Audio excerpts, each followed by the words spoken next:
2004 সালের 21 আগস্ট তৎকালীন বিরোধী দলীয় নেতা ও আওয়ামী লীগ সভাপতির সমাবেশে ঘটে নৃশংস গ্রেনেড হামলা। আলোচিত এই হামলা মামলার তদন্ত ঘিরে জলঘোলা কম হয়নি। সরকার পরিবর্তনের পর নেয় নতুন মোড়। এক পর্যায়ে জড়ানো হয় বিএনপির ভারপ্রাপ্ত চেয়ারম্যান তারেক রহমানকে। শুরু হয় মামলার রাজনৈতিক এক অধ্যায়ের।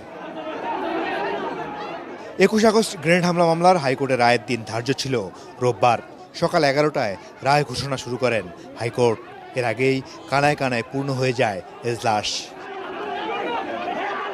রায়ের শুরুতেই মামলার পুরো প্রেক্ষাপট তুলে ধরেন বিচারক। 1 ঘন্টা রায়ে হাইকোর্ট তার পর্যবেক্ষণে বলেন, সাক্ষীরা ঘটনার বর্ণনা করেছে, কিন্তু কে গ্রেনেড নিক্ষেপ করেছে তা কেউই বলেনি।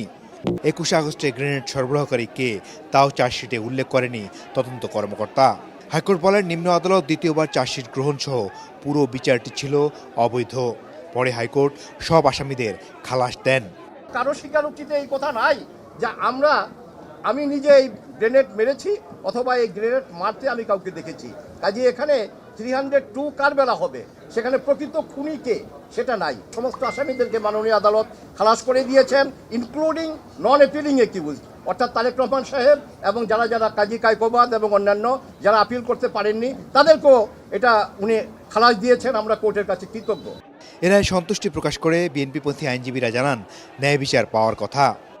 রাজনৈতিক উদ্দেশ্যে জনাব তারেক রহমান সাহেবকে যে মামলায় সাজা দেওয়া হয়েছিল, সেই মামলায় আইনগতভাবে মোকাবেলার মাধ্যমে তিনি আজকে বেকসুর খালাস